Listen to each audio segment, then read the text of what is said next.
دور کے یزیدوں سے کہہ دو، اس دور کے یزیدوں سے واہ واہ واہ کہہ دو، اس دور کے یزیدوں سے آج بھی یہ حسین باقی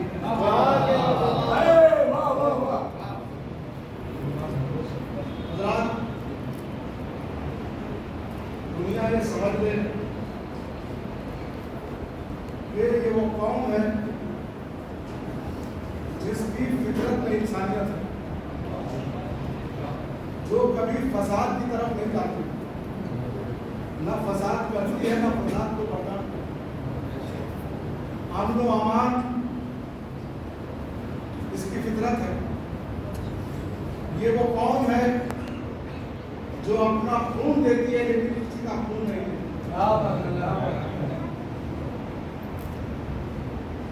اس قوم کی مثال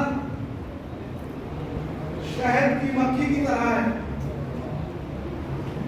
کہ جو نزاکت کے ساتھ بیٹھتی ہے اور طہارت کے ساتھ رہتی ہے، نہ کسی کو چھیڑتی ہے نہ کسی کو سکھاتی ہے۔ تم اپنی زندگی جیو، ہم اپنی زندگی جیو، لیکن اس شہد کی مکھی کی یہ خصوصیت بھی ہے کہ چھیڑتی تو کسی کو نہیں، لیکن اگر کوئی اس کو چھیڑتا ہے تو یہ کسی کو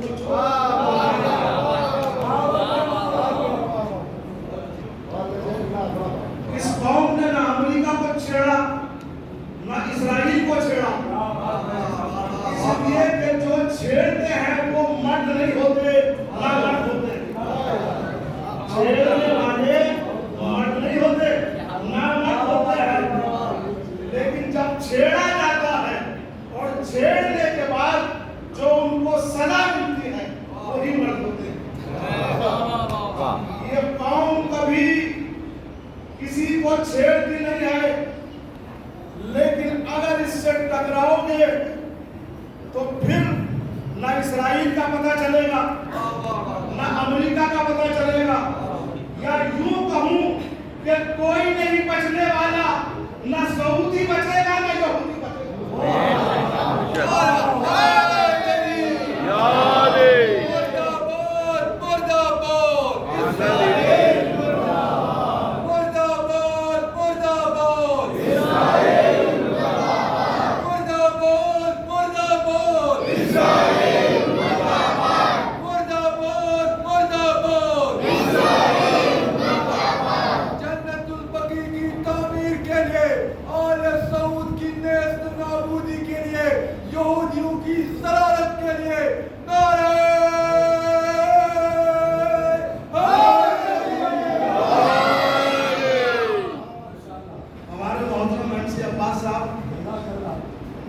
نظامت کر رہے ہیں، ان کے حوالے سے ایک پیغام احتجاج۔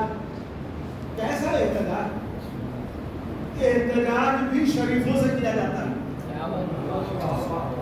احتجاج ان سے کیا جاتا ہے جن سے حق ملنے کی امید ہو۔ ارے ان سے کیسا احتجاج؟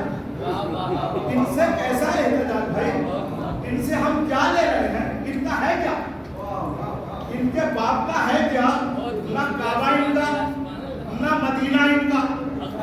مدینہ زہرا کے باپ کا ہے اور کعبہ ابو طالب کے باپ کا ہے۔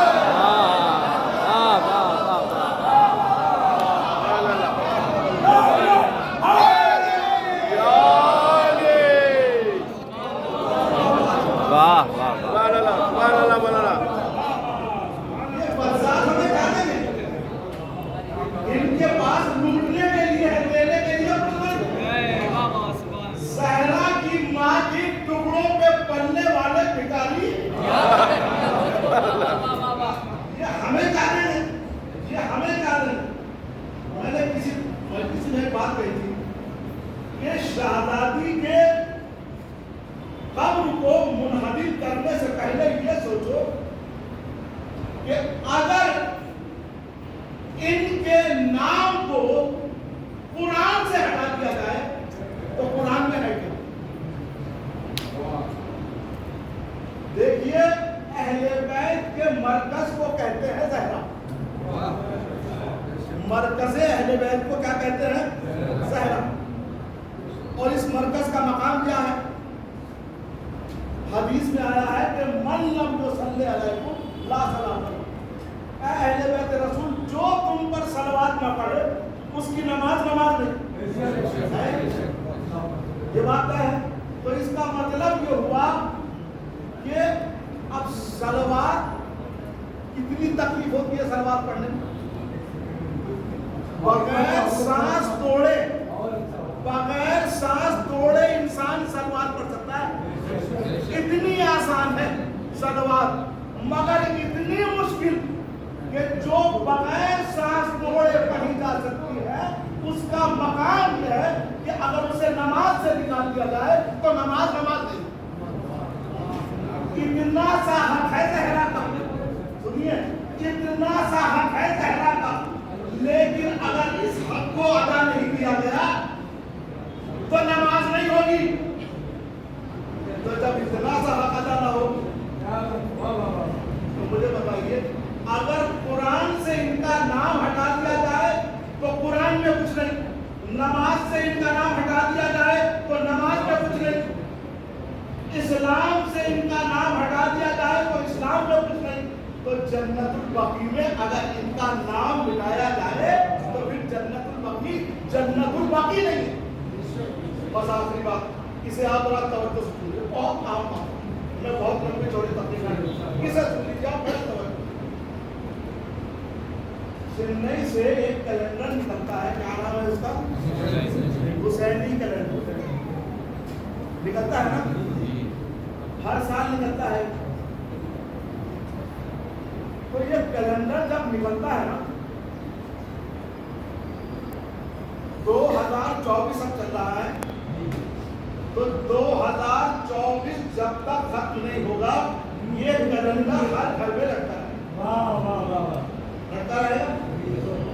اور جیسے ہی 2024 ختم ہوگا اس کی جگہ 2025 کا کیلنڈر. اتنی سی بات ہے، میری تقریر ختم. میں نے کیا کہا، یہ احتجاج نہیں ہے، یہ 8 شوال احتجاج نہیں کرتے ہم. کیوں؟ وجہ ہے 2024 کے ختم ہوتے ہی 2025 کا کیلنڈر آ جائے گا. یہ ہر شوال کی 8 تاریخ کو احتجاج نہیں کرتے، بلکہ ہر شوال کی 8 تاریخ کو ان سعودی منافقوں کے گلے میں لعنت کا دور ڈالتے ہیں.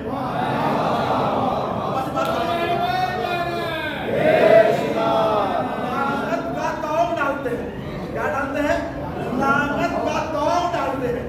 یعنی محرم کا مہینہ شروع ہوتا ہے پہلی محرم سے، عربی مہینہ شروع ہوتا ہے پہلی محرم سے، انگریزی مہینہ شروع ہوتا ہے 1 جنوری سے. ان ملعونوں کی گردن میں لعنت کا دور ڈالنے کا سال شروع ہوتا ہے 8 شوال سے. 1 سال تک پڑا رہے گا. 1 سال کے بعد جب نیا سال شروع ہوگا پھر آئیں گے اور ان کے گلے میں لعنت کا دور ڈالیں گے. بس فرق اتنا ہے، دنیا میں ہم ان کی گردن میں لعنت کا دور ڈالیں گے اور آخرت میں اللہ جہنم کا دور ان کی گردن.